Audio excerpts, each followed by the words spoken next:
Welcome, everyone. Thank you for joining today. My name is Carmen Brooms, and we're excited to have our panel here today. We're excited to be able to still have South by Southwest during a pandemic. We're really excited that they figured out a way to still have our voices be able to be shared here at South by Southwest. So to kick things off, I'm going to introduce Angela Yang, VP of Growth at T3, a material company. Angela?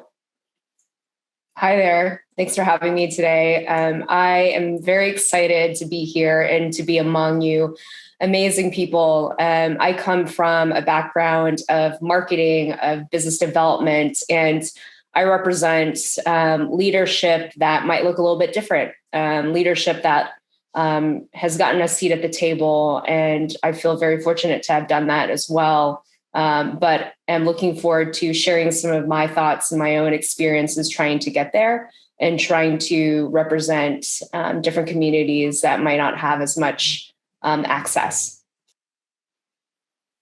And Lasanne Norman, Dr. Lasanne Norman, who is owner and co-founder of a new research and design agency here in Austin, Texas, called Christine and Castilla. Lasanne, introduce yourself. Thanks, Carmen. I'm so happy to be here today and on this panel with these amazing women. As Carmen mentioned, I'm a co-founder of Christine and Castilla Research and Design here in Austin. I've been in the UX space now for about 6 years as a research lead. And one of the reasons we, wanted to do this company was to increase the inclusion of diverse voices, of diverse folks within the design process, and to whom this products that we help create could appeal. So I love that we're having this discussion where we're talking about how could we do that? How do we change? How do we disrupt this, the white supremacy that's currently in the design process and create something that looks like this panel, right? Create something that will appeal to everyone on this panel equally. So excited to be here today. We're excited to have you. And Elaine Zuniga, who is lead product manager at Buoy Health. Introduce yourself to us. Hi, everyone. Elaine Zuniga. I'm really, really excited to be on this panel with everyone. Having gotten to know these women over some time, Angela and I have worked together in the past, and my new friendship relationship with Carmen and Lasanne has been a really great experience in getting to know them a little bit more. I'm excited to be part of this panel to share my perspective and share my story. I come from a background in my career that took a lot of twists and turns to get me to where I'm at. Started in marketing, moved into tech, jumped around into product development, leading design teams. And I appreciate the fact that I've been fortunate enough to have a seat at the table in the past and today. But getting there wasn't so easy, right? And so being able to represent Latina, female in the tech product development space is really exciting. And so I hope this conversation inspires you to take steps to be an advocate and to be a voice in helping to dismantle that white supremacy within development and design. Yeah. And we love hearing a little bit more about your backgrounds. Lasanne, tell me a little bit more about your background and your journey and what brought you here today. Okay. Wow. That's good questions. So I actually, my background is primarily academic. I have a PhD in African and African-American studies, as well as social anthropology, right? So always at the forefront of the things that I've done is always this idea of there's this history and there've been so many people excluded, so many voices not heard. When I sort of came into the tech space, that is one of the things that I saw, right? I saw a lack of inclusion of, Black and brown folks, just, not in the room, not being considered in the process. So it's been really important to me and something I've really been an advocate for as a researcher to always be like, who are we talking to, right? Like, who are we including? Because I've been, in the room and had people try to ignore my voice or take credit for the ideas and the things that I've put forth. And also to be very uncomfortable with the idea of, I remember once we were working on an e-commerce platform and a product, and I was like, oh, do we have any information around like not only just age and gender, but what about race? And folks were like, oh, no, we don't need that. That's not important. And I was like, well, actually, it is important because that represents different experience, right? That might be a different way that folks, interact with the product or use it or view it. So let's include that, when we don't include that, or we're saying that, oh, well, no, race doesn't matter. We're eliding a large group of people just based on that alone. So it's been interesting to sort of bring that background into the work that I've been doing. And one of the reasons that it was so important to me to create Christine and Costaglia Research and Design, even in the name alone, right? Christine and Costaglia represents two women from, my background and my co-founder's background, that we're honoring them. These two Black women, we're honoring them when we say their name and we put that up there, like as the name of our company. But also too, because we've seen the lack of inclusion, right? We've seen the harm that's done to communities of color or, communities that are economically challenged when, these products are created with no thought to them in mind, right?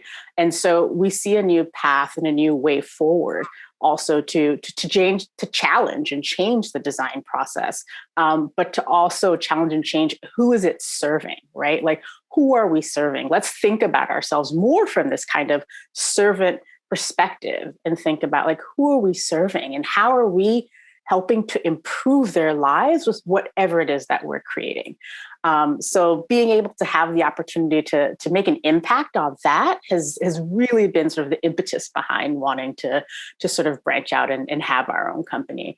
And to, we make the table, right? We're the ones creating that table. So we've been very intentional about who we're bringing to that table. And I'm right now, we're female led and we're so diverse, right? Like our backgrounds, we have like two Black women, but like me, I'm Jamaican, my co-founder is African-American. Those are two different Black experiences that people don't think about, right? Our designer is a Filipino woman who comes from a fashion background. Like she's bringing that different perspective. Our other co-founder, Karen, is she's a young Texan woman, but she's got like proud of her Polish heritage, but also having like grown up in diverse spaces. Like she's like our millennial, but she expects that, right? Like there's an expectation that there are going to be people who don't look like her around her, part of the process and who she's serving. So we've been very intentional and I'm so proud and happy of what we formed. And I can't wait for us to keep like doing great work. Yeah, well, we'll keep our ear out. I can't wait to hear more about the company later. And myself, to add, as co-founder of Black UX Austin, I understand what it's like to create something and build something from a group of people. And one of the reasons why we created Black UX Austin was because we wanted to create a sense of community, especially here in Austin, and create a place where people can go and feel safe and talk about some of the experiences that they were experiencing. I know myself, I've experienced things in the corporate world, but then when you're the only one, you're like, am I crazy? Like, am I the only one? But then when you get a chance to be around other people, you realize, no, I'm not the only one. There are other people who are experiencing this too. There are other people that have the same story. And as I've grown, I realize it's not just centered around tech, it's centered around other industries too. They all are having very similar experiences. And the more we can talk about these experiences, the more we can really define what it truly is, which is what we're going to be talking about today, which is white supremacy, right? At its core. And I don't know if we got into your journey as much, Angela, but I would love to hear a little bit about your background and your journey and what brought you here today.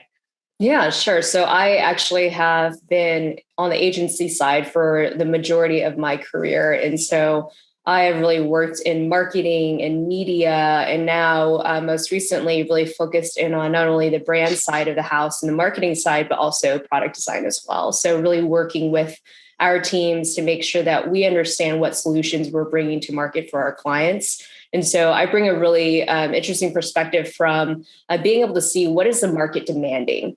What are customers really wanting from the brands that they're actually buying from, getting services from as well. And so that's been an interesting ride just because starting in my career on agency side, I was typically the only person that really looked like me in our meetings with our clients. And so it was often an experience that you don't really think is that big of a deal, right? But when you don't have someone that is a mirror to you, that is a leader that looks like you, it's really hard to be able to flourish in the way that you'd want. So I actually almost lost my first agency job straight out of college because people thought I was too quiet, too meek.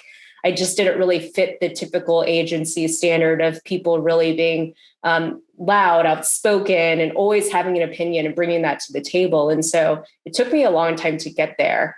And so now being a lead of the agency and being able to be a mentor to others, I want to make sure that we give people space and be truly inclusive, not in terms of who is represented, but also inclusive in thought and experience. And how does that really lead into design? So I'm hoping that my experience there demonstrates that leadership can look different. Not all leaders act the same, talk the same, believe the same things, but still be very effective and impactful, and make sure that I'm taking this hat and this experience and being able to also share that with our clients, with the people that we work with, to make sure that they're also living those values as well. So I'm very lucky to be here, and I feel like it's my responsibility and my role, knowing that I am seeing what we're putting out as an agency, seeing the types of clients that we are engaging, that we are not only talking the talk, but we're walking the walk. Ooh, I love that. And when you talk about mentorship, that's one of the things that we are really focused on with Black UX Austin. And that is giving younger people, or giving less experience, you're not necessarily younger, but an opportunity to gain their confidence, because they have a support system, they have a network, and we can say, hey, we got you. You got this. And we can help them along that journey where maybe they may not have that. They may not have an Angela at their company, right? But they have us that they can come to. So I love that you're doing that at your company. Elaine, I don't know if you want to add anything else to your journey. If there's anything else you want to share that you feel like is important to this conversation. Yeah, I think something that is unique about my story and my history in the space that I sit in as a lead product manager at a healthcare tech company is the fact that I didn't graduate high school and I didn't get a college degree. I didn't even go to college, which along my journey in the 16 years that I've kind of been working professionally and finding my path to where I am today, that really makes me happy. It hasn't been easy, right? It's been tough. And there's been moments of anxiety when I'm interviewing, and I just know they're going to ask me about where I went to college, right? That's a standard. And how do I dance around that? How do I present myself as a professional, but not having the credential, right? That's always been a fear and a worry of mine. And over time, I've been fortunate enough that, someone has taken chances on me. Early in my career, there was 2 white women at my first agency who said yes to me with no degree, right? I had no experience. And they were like, I don't know, we'll teach you. And they did. They took the time, they advocated, they taught me. And it allowed me to feel like I could come curious, right? And I could ask questions, that I had that validation to say, I deserve to move up and move on into in the company, or move on to another company. I deserve that. It didn't come with its heart. I definitely lost jobs, and I asked, job opportunities. And I asked, how come after 4 interviews, what was it? What could I have done better? And I literally had a recruiter tell me they went with someone who had the degree. Unfortunately, you didn't have one. I lost a job because of that, even though I was, a seasoned professional at that time. Another time I was working for an agency and we just hired a new strategist for the team. I was on site with the client and they flew him down to meet the client. And so I was designated as the one to show him around this new partner that I had on my team. And we're having lunch together and we're just having conversation about, where did you come from? Tell me, what school did you go to? And I told him like, oh, I actually didn't go to college. He literally dropped his fork and said, how did you get this job? And that just kind of knocked me back. That totally knocked me back. And it took me a minute to collect myself. And I said, I guess I'm just that good. I love it. Good. So, I've definitely gone through this rigor of emotions of like, do I really deserve this? Should I? But I think it's just a testament that talent can come from anywhere.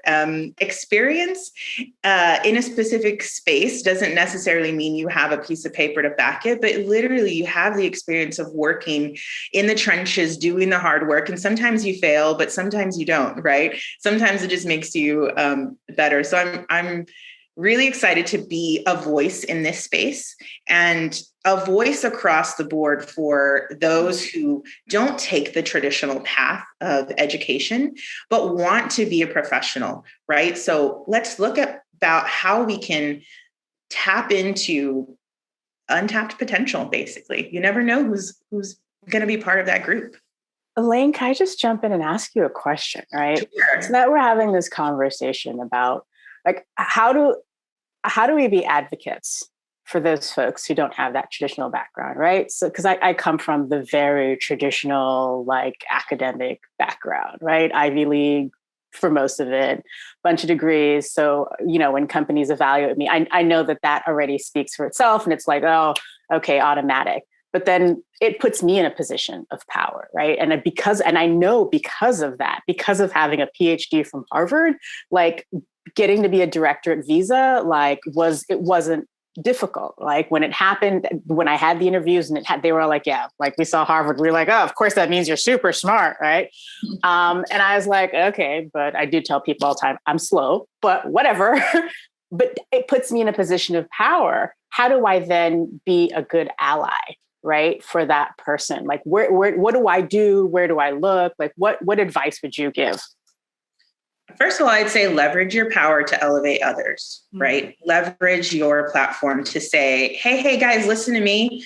Let me introduce you to this person who is going to now take the lead, right? Give those people within your organization who may not be the VPs, who may not be, the directors or the senior titles, but give them opportunity to shine, give them opportunity to prove themselves or to just show their own talent. But where do you find this, right? Most companies hire in a standard way, right? In what I would dare say a white supremacist sort of way, right? You field out for resumes, you look for keywords, right? Minimum number of years of experience and things like that. Take more time to look at a resume and what are the contents of that resume. And even in the interview process, when you're interviewing new people, give them opportunity to do something and show themselves. And I think most companies are starting to do that. Like give them a project, give them an opportunity to showcase their talent. And I think if we did that more and less of the Q&A back and forth, where did you go to college? What is your degree and what was your GPA? Especially for people who are young coming up into a professional space, like forget about those numbers. Think about what they can contribute, ask questions that dig a little bit deeper, and give them an opportunity to showcase what they can do. And from an internship perspective, most internships that I'm familiar with come from, we partner with X university to give us a pool of potential people for internship. Open it up, make that a broader space that you look for interns that could potentially be a long-term investment into your company. Yeah. And I love the fact of opening it up. I mean, myself included, just to give a little bit of background about me, I'm from Northwest Florida, very, very small town. I like to say let me tell you.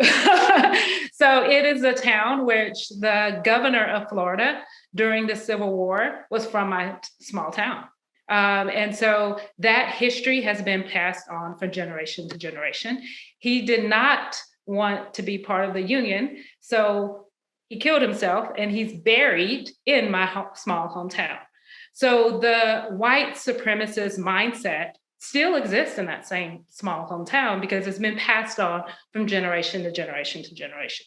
And what I learned about myself over the years is that I had been carrying all of that for so long. And then as I dug deeper and doing more research, I realized that many of my family members had been carrying that. They were so scared and so afraid.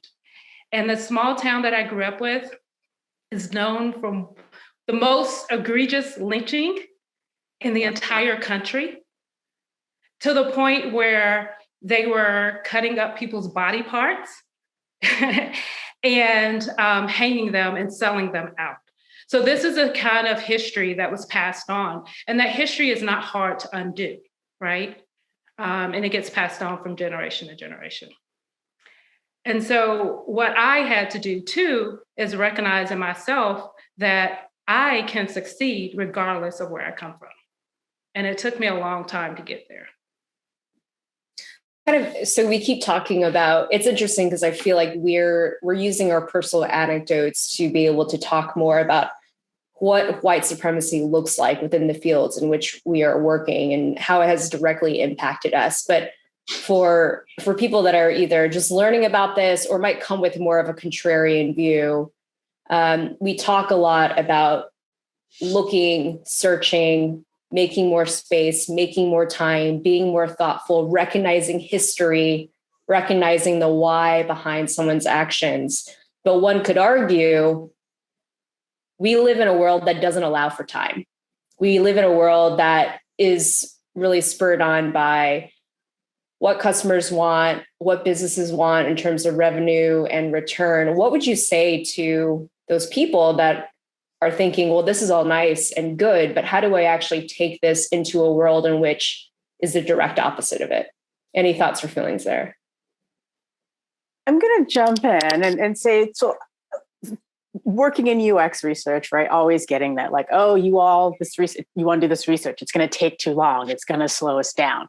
And again, bring them back to the facts. There's data that shows that your ROI increases when you build in time up front because you're saving development money that has to go back and fix the problem on the back end. So take a little time. It's actually like, look, and try to put it in terms like that. In this real world, we've seen examples. If you took a little time up front, you actually increase your ROI. So it's a win-win situation, right? You're able to find that balance as well. And the other thing that I say to people, again, like Harvard Business Review has done numerous studies that has shown the more diverse your team, your group, your organization is, the more productive they are. And that equals dollars, the more money those companies make. So I always tell people, like, as much as we try to say that it's not realistic for the world we live in, the truth is, like evidence has shown it is. It's just a matter of people putting aside the biases that it's inherent in white supremacy that runs through our society and actually, embracing this knowledge. Another thing I would kind of add to that is I have a little saying that I like to use, and that's test all things, right? So you're coming to me with these facts. Well, let me test it. Let me validate this for myself. And I think in the product development space, one important thing is to run a pilot, right? Let's make sure what we're doing isn't going to throw some wrenches across the board. And I think companies could very realistically run pilots within their organization. I've been at companies that have done that. We want to do a new process. Let's take a small team, run a pilot, let's make sure it's not going to disrupt the entire organization. I think it's a very real thing that companies can take away and say, this radical idea of changing things up, let's give it a shot. We don't need to use it across the organization, but let's take a segment and test what's going to work for us and how we can build upon that and use it as a test bed internally. And I want to call out Carmen for a hot second, because related to what Elaine said and also what Lisanne had said, it's about testing, it's about opening up the aperture, taking the time. And then I know, Carmen, you've talked a lot about fringes of reaching people on the outside. Can you share a little bit more about that? Yeah, and I think this is not, you have to, as a researcher, I think it's really important to look at who you're recruiting. And a lot of times when we go to stakeholder meetings in our traditional process, we say, who do you want to speak to and who don't you want to speak to? But coming to the table and bringing opportunity to them, because many times our stakeholders will not say the people that maybe we need to go and do research with. So bringing that to the table and saying, great, you want to talk to these people? This is who we'll have. But guess what? I also suggest that we should also talk to these people too. And these are the reasons why. And bringing your stakeholders along with you in that process. And the other thing I want to think about is for people who don't believe that white supremacy even exists in the design process. They're like, I don't know what you guys are talking about. There's no white supremacy in design. What would you say to those people?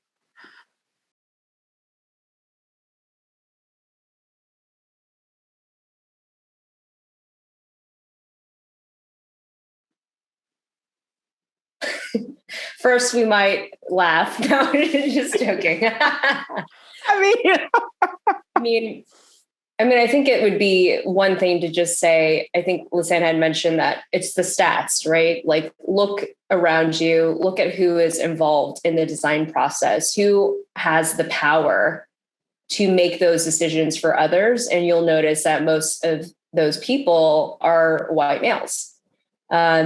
And are we really doing the due diligence we should to make sure that there's representation, but representation that is purposeful as well? So my thing would be to not get defensive, but to have a growth mindset and to really think through what are the things that I do just because they're here and they're part of this quote unquote status quo. This is the process. This is what design thinking is. It works, but who does it work for?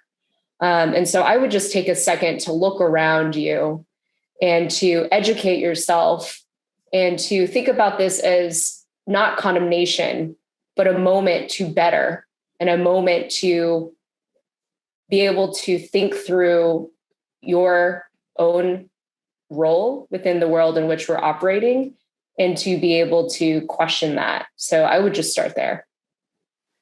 Yeah, and I like to define it as a normalization. I can think about where I live.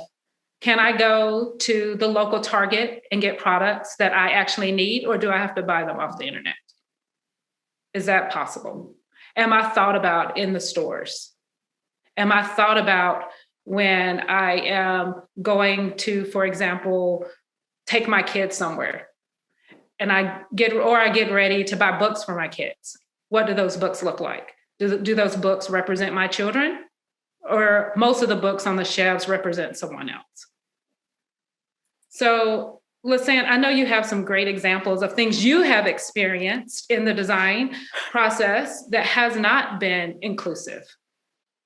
Yes. So that's actually what I was just about to talk about and mention examples, right? I would give examples. I would start with something very personal, like going to the airport for me is always problematic. I have to build in extra time because I have long, thick hair that the airport scanning machine cannot see through. So I'm always has to stop, move to the side.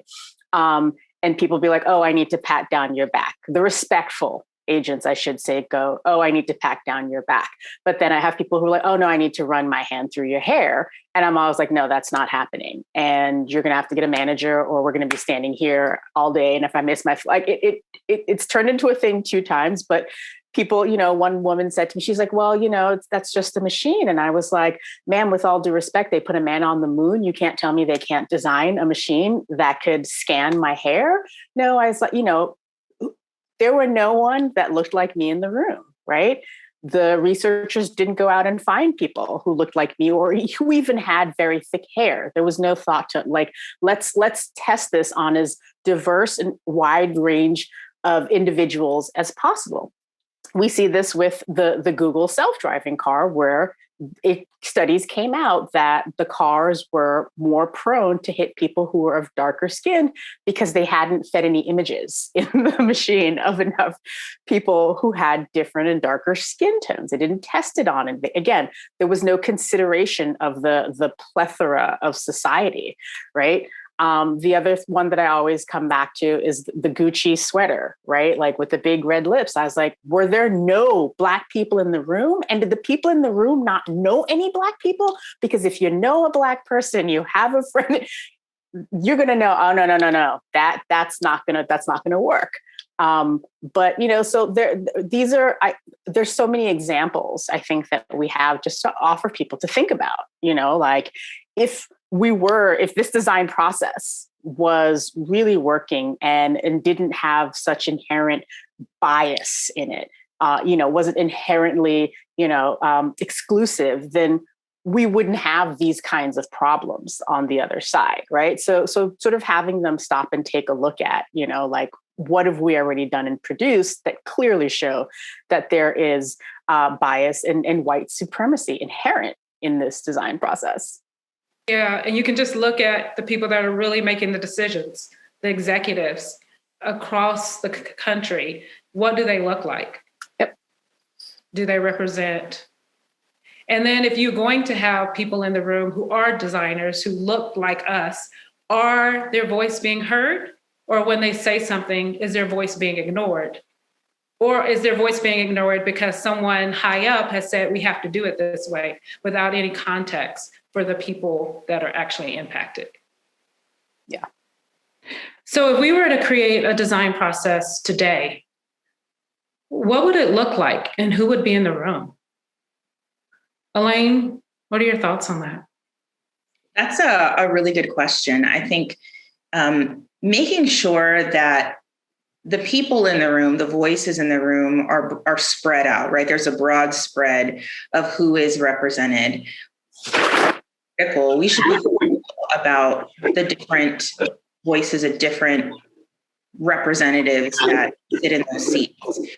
We should make sure that it's not just mostly male, mostly white, or even mostly female, right? There really should be a blend and mix of ethnicities, cultures, age groups represented, so that way all voices are heard and thought of. And I would just build on to what Elaine had said, because as we think about how white supremacy does show up in the design process now, what I've seen from my perspective is a lot of speed to market. There's not enough space given to people to be able to actually explore alternative views, alternative methods. And usually the end goal, faster is better. How profitable can this be? And it doesn't really take into the consideration that there are other people with different needs that may not be considered mainstream or may not be considered profitable. And so I would love to be able to see a world in which different perspectives, attitudes, viewpoints are really taken into consideration, and that audiences and segments and human centricity is truly human. That would be fantastic to see, in my opinion. And Carmen, I'm kind of curious what you think. I'd love to hear your thoughts on that. Yes, I definitely agree with everything that you are saying. What I've seen, and I've been in tech for about 20 years now, and what I've seen, we have moved more and closer to speed, to a culture of oppression, to a culture of get it now and get it fast. And let's get out there and create the MVP and worry about what impact it has on our community and our environment later. And I think in many ways, I feel like we've lost our way a little bit. And I'm hoping with this conversation that we start to move to a new place, and we start to move forward and recognize the culture and the environment that we're creating and the impact that it's having on the world. So to go back to that definition of white supremacy in design, how would you define that? Well, I think Angela really kind of mentioned a little bit the speed to market. Let's get it done. Let's get it out the door. We've heard a couple times the get to the MVP. And oftentimes that MVP doesn't include edge cases that usually represents a minority group, those edge cases. When we think about building a product and building the MVP, we recognize that maybe we should make it accessible to different languages. But often we're not going to put that as the first version out of the market because we got to get it out fast, right? So to me, that's an example of white supremacy in action when we're building products and releasing them within the space. Yeah, and I've definitely seen that throughout my career where we worry about the US first, and then we worry about other markets later, or we do everything in English and then we just go through and translate everything into another language, not thinking about the cultural context of the community and the people that they're really trying to create these products and services for. It becomes more about translation and not localization. And that's a really important part in making products accessible. I'm going to just piggyback on that, Elaine, what you said, because you're right. There is a cultural aspect to it, right? You just can't find somebody who can translate something into Spanish or translate something to Chinese. You need somebody who understands the local context, like the local cultural connotations and different words and different slang. It requires more. And again, what it does, it adds more time to the design process, right? We're adding more time. We're thinking of this ahead and building in that time and taking that time. And we're not seeing that now, right? That's seen as, oh, that's going to slow us down, right? There's this no sense of that, or we'll fix it afterwards, right? Already after it's out in the world and potentially causing harm, right? Because that's the other thing that we see with white supremacy. There's no thought to what harm can this cause once we put it out there, right? Physical and environmental. There's almost a lack of empathy in this process. Yeah, I would agree with you 100%. And that is interesting because we talk a lot about empathy and the user-centered design process itself being centered around empathy. But if you look at it very closely, are we really operating with that lens? Mm-hmm. So what techniques have you used to help bring exposure to what you see as white supremacy in design or bias? I'm fairly new to my organization, right? I've been there about 6 months. So still getting my bearings. But one thing that I feel more comfortable with doing now is raising my hand and saying, are we really making, when we're doing testing or we're doing research, is that audience spread really representing a multitude of voices? Like who actually are we testing this with? Who actually are we interviewing? And I think that that's a really important thing for us to continue to do and just constantly ask. I don't feel like people are doing this on purpose. It's been ingrained in us to male and female mix, right? Let's maybe mix the age groups, but we don't think about the culture and we don't think about different races and how they may react to the type of work that we're doing. So I think it would be really important for us to go that extra mile and think a little bit more critically and say, and also let's include these types of people as well. Yeah. And even the intersectionality, right? We're not all male and female. Right. So, yeah. How about you, Angela? What techniques have you found effective in your? Yeah, sure. Actually, at T3, a material company, we are working really closely with a group called the Creative Reaction Lab, which has a really incredible equity-centered community design process that we're trying to integrate into our own creative process. So techniques that really just make us more self-aware as strategists, as creators, as designers, to recognize the history, to recognize different people, to recognize empathy, and be able to apply that lens to the work that we do, I think has been really helpful for us. And that's a shout out to the Creative Reaction Line because they're great. But at the same time, too, I think there's an interesting part of seeing the teams that are actually included in this process.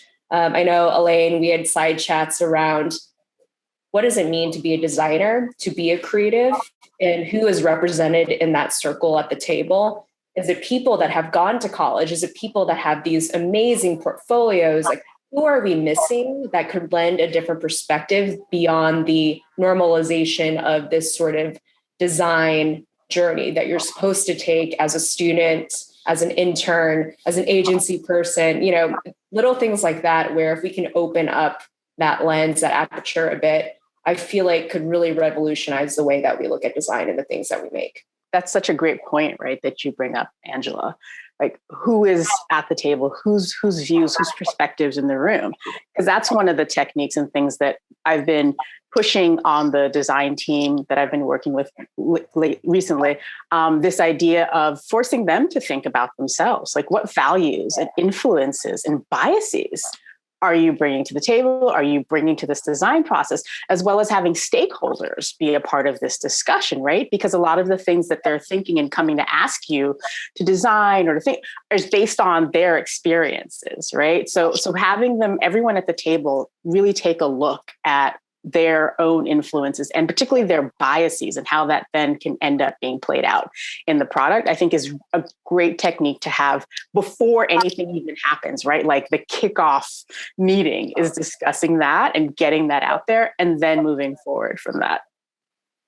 I want to briefly touch on something you said, Lisanne, about biases. I think when we talk about white supremacy and we talk about racism in space, it's hard for people to wrap their heads around those big words because they seem so aggressive and like, we don't live in that space anymore. I work in a multicultural company, but it's not about that. It's about the inherent biases that we carry as people who've grown up around these subtle acts of racism, these just subtle things, even within our families, within our friend groups, that have influenced how we think about other groups and how we think about other people and how we think about how they may or may not use our products, or are they the target market, or should they or shouldn't be.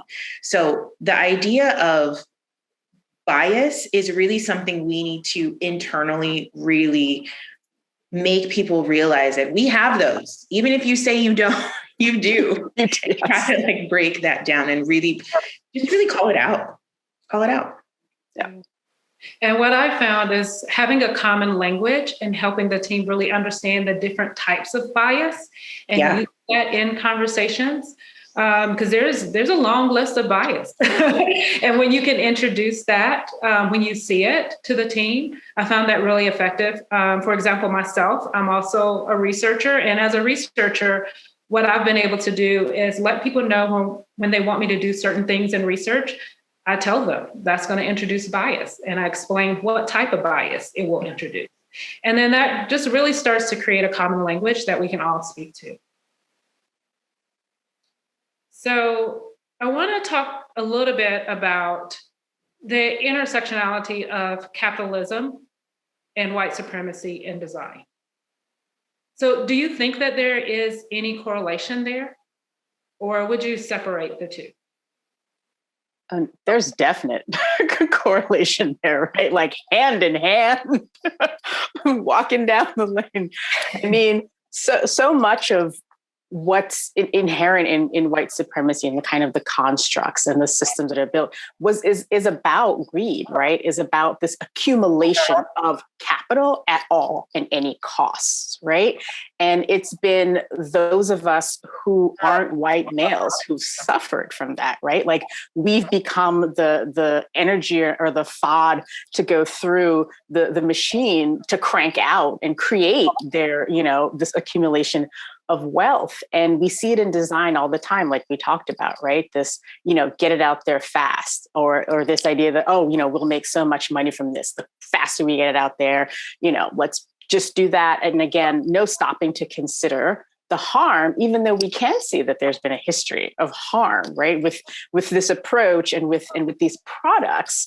And it's a shame because so many of us are harmed and left out of this, right? And I think if we can all sort of stop and be like, are we creating this to really improve the lives of the people that we hope will interact with this?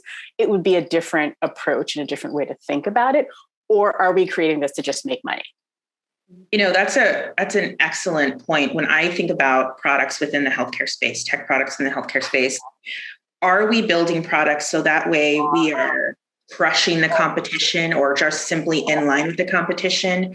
Or are we really thinking with true empathy to make sure we're building products that solve a problem within this space?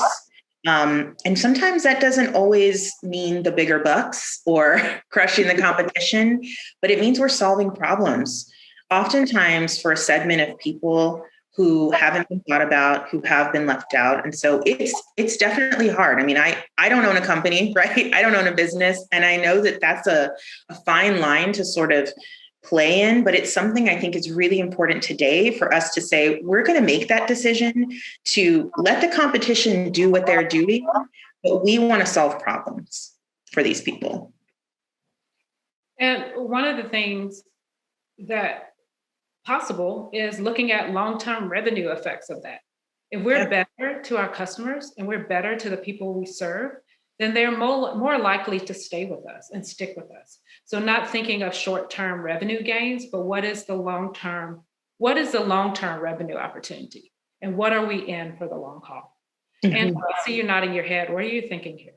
Yeah, I'm thinking too, just from what I've seen with our clients as well, part of the capitalist side is definitely a part of that. And I feel like that's built on these cultures of a lot of the different companies that we work with where revenue leads every single business decision. So it would be interesting to also see brands lean into a different type of value exchange or value system for themselves. So I would love to be able to think through with a client, where do we want to be, not only as a business, but as a brand, and what do you actually represent? And I do agree with you that, Carmen, what you said was so smart about short versus long-term gains. What can happen now versus what can happen later, and the broader impact that might pave your road as a brand to be more different, to be unique against the competition, is an interesting angle that I believe people can really take. So that would be the other side of thinking through, how do you build a business and a culture that isn't just revenue forward, but culture forward? Yeah. And so what we're really talking about here is things that we can do differently in order to change the design process. And so, Lisanne, what are some of the other things that you think that we could do to really change the way we do design today? I think first and foremost, folks need to be able to think about their biases, right? I think that's really important to acknowledge that. And then I think it's important that when we take a look around the room as to who's involved in the design process, that you're seeing diverse folks represented in that room, right? Like, as we've talked about, by race, by age, by, identity, gender identification, by, educational background, by experience even, right? Like different life experiences, to not, think that someone who doesn't have a degree from Stanford can't, bring to the table some really substantial and incredible thinking and different ways of looking at it that might, help us to solve a problem in ways that we couldn't have imagined, right? I think that's the problem. We're limiting ourselves, right, to the potential of what we could create and what we could put out there to improve society by sort of not allowing all these different perspectives and not making sure that they're in the room and a part of that actual process. Yeah. And I think about even our panel today, we all have very different backgrounds. Yep. We all came from different schools, from different education backgrounds. So the fact that we're all sitting here shows the diversity and the power of where we can move in the future. So the other thing that I've been thinking long and hard about and struggling with is, how do we create balance from this need to create customized experiences, but still being sensitive to people who are negatively impacted by design decisions? That's a really good question.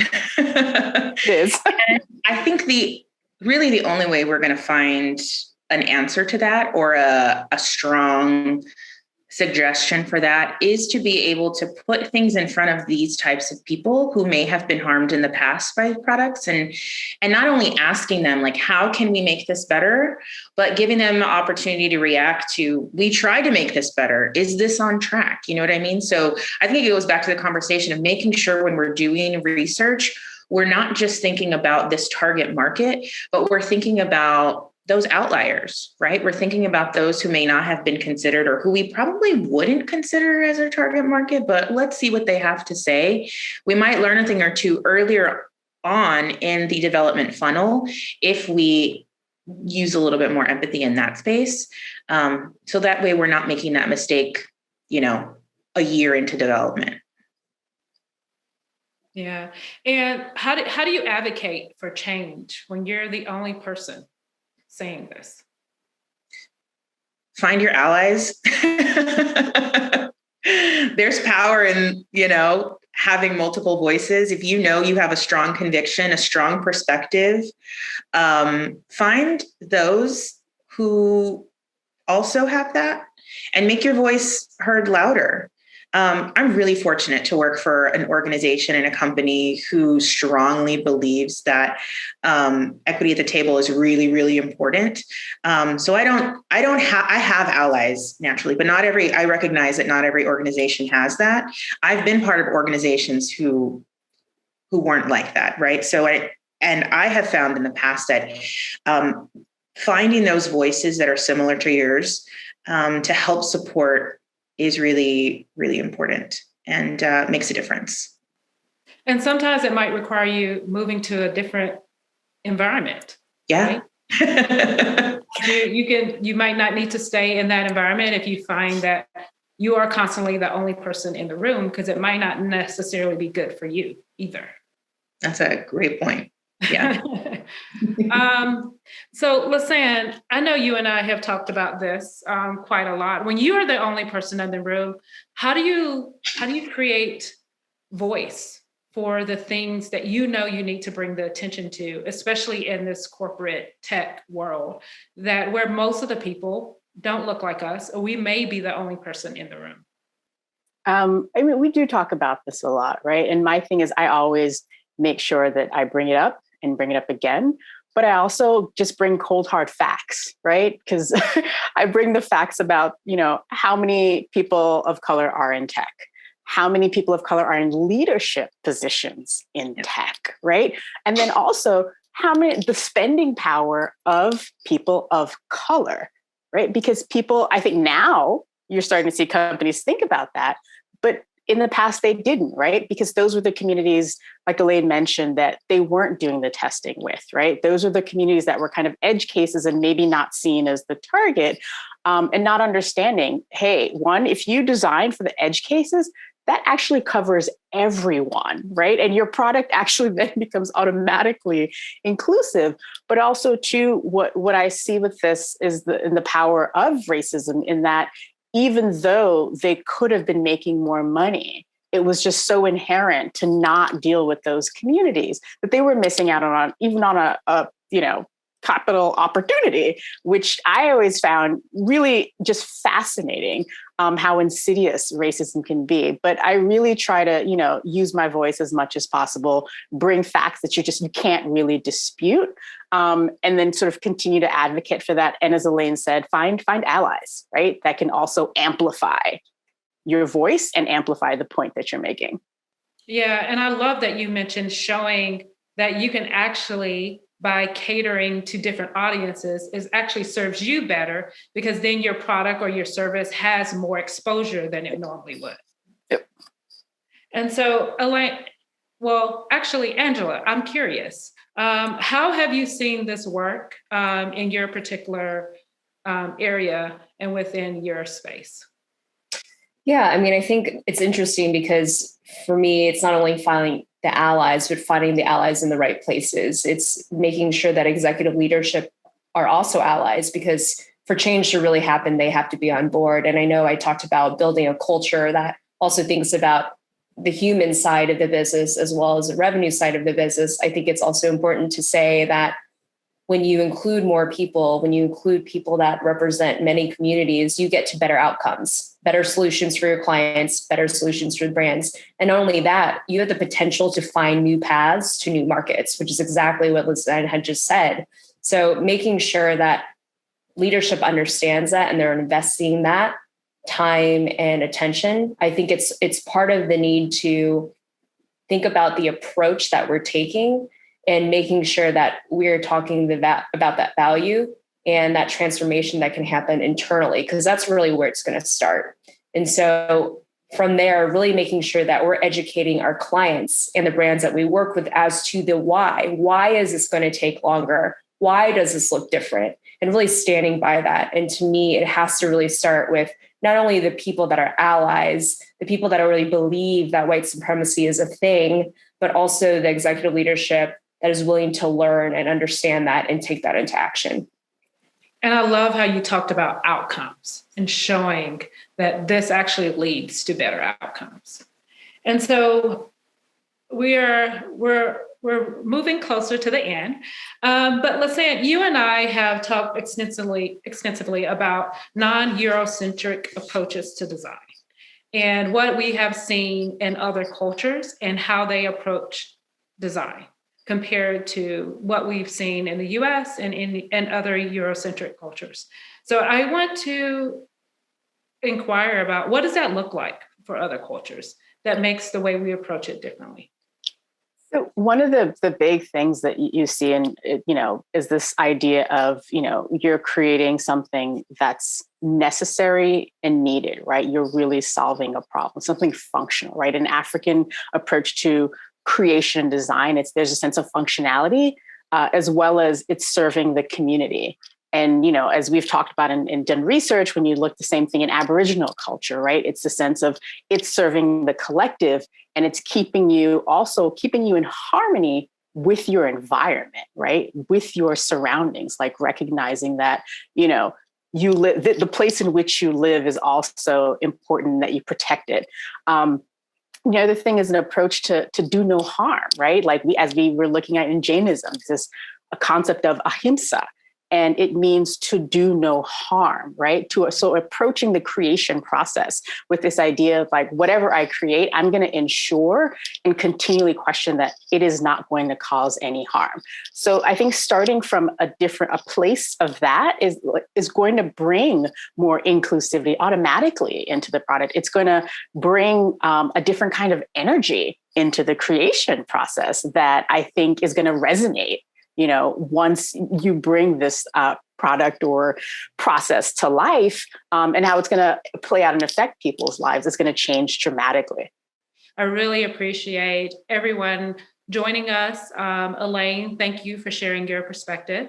Lisanne, we really appreciate your perspective. Actually, Dr. Lisanne Norman, which we should have addressed you at the beginning. And Angela Lang, we also appreciate hearing your voice. So we're going to conclude today, but we thank again everyone for joining. And if there's one thing, and I'm going to bring this to the panel, if there's one takeaway that you want everyone to do tomorrow, because we're all going to forget about this panel, and we're going to say, yes, we have to do no harm, and we're going to go back and we're going to go back into our corporate worlds and our tech worlds and the world that we live in. What is one thing that you would say we could do tomorrow to move progress forward? Elaine, I'll start with you. Okay. I would put a challenge to whoever's watching this, if you're in a position of leadership at an organization, to rethink how you bring people on to your company. Specifically young, raw talent that may be not considered because your internship program is specific to a specific university. Not everyone has the capacity to go to university. Not everyone is able to be in that space and be considered. Reconsider how you're introducing people into your world. Everyone has a capacity for innovation, right? It doesn't mean that people who don't go to college or don't have a specific type of degree aren't able to be super creative or or be able to create or invent something really amazing. I use myself as an example, someone who did not go to college, who got a GED, no college education. People took a chance on me, and it also was coupled with my own personal tenacity. But because people took a chance on me early on, I was able to prove that innovation can come from anywhere, right? And I wouldn't be sitting on this panel or the place that I am if someone hadn't taken a chance on someone like that. So my challenge to people would be, if you are in a position of leadership in an organization and you have the ability to say, let's rethink maybe how we bring talent on. Let's think about different cultures. Let's think about maybe different walks and paths of life. Because like I said, creative innovation can come from anywhere. Yeah, and I actually graduated from Florida A&M, a historically Black college. And then I went on to Michigan State to get my master's degree. And for a while, I was highlighting my master's degree and not my historically Black college. And then I thought about it. Why was I doing that? Right? Why did I do that? And then if you look at some of the people that have done amazing things recently, even our vice president now, they all came from historically Black colleges. So I had a moment where I had to check myself too. And and if we can do those things and we can let companies know, don't just consider people that have college degrees, or go to the Black colleges, because look at the talent that's coming out of all these different places. Angela, what is one thing that you would like to?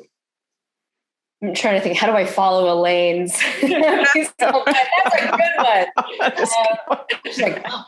I guess if we're going along the lines of personal anecdotes, because we keep talking about empathy and humanity, and I feel like we should throw that in, is I would say for me, my life is run by deadlines. It's run by how fast can we go to address the need of our clients and their customers. And I get that. That's what makes us who we are. But I feel like having a moment, just checking yourself when you disagree with somebody's point of view, especially with someone that you are either mentoring or managing, or you're feeling impatient with the way someone is maybe approaching a solution or a challenge, I would say just take a moment and question your own biases and think through, is the reason why I'm frustrated or I feel like I need to do this because of the way that we've always done it before? And I would think making space for people that typically are not the loudest ones in the room, typically are not the ones that are always leading the conversation. It's very important to give these people space. And I say that personally because that's who I always was and continue to be. I'm the most introverted extrovert you'll probably meet. So I feel like that is really a way to just make a difference in everyone's lives, just a little bit. Elaine talked a lot about microaggressions, and just things like that happen all the time. And it's death by a million cuts, right? So being able to be thoughtful and self-aware not only will help you, but the people around you. Yeah, I love that. And the more you can do that with the people that you're managing, the more confidence you bring to them. And the more confident they are, the better they're going to be able to do their job. So why not do it that way? Lisanne, what are your thing? Yeah, one thing. That's hard. But I would say for those particularly involved in the design process, right, I would challenge them to think about your biases, right? To think about, I'd also challenge them to go back and look at the things that you've designed and the way you did it, and think about what possible harm could it have caused? What communities did you leave out?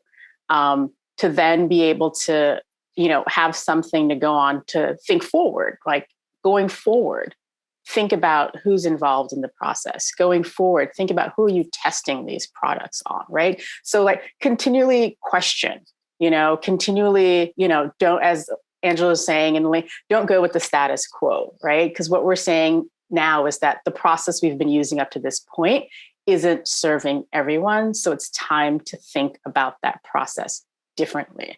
And that begins with an individual, right? Like think about your approach and what you do as an individual. And I'd also challenge them to look at their own networks, look at their social networks. I don't know if you all know this, but 75% of white people in America have no people of color in their networks, right? So there are no other experiences that you can draw on, or that, you know, you have a friend that tells you about something different that you can relate to or have empathy for, right? So I would challenge that to look at your social networks and, you know, move the needle on that. Like, depending on what you find, or move the needle on it. Yeah, I love that. And we're going to end on that note of what Lisanne said. It's time for us to challenge a new design process. Thank you, everyone.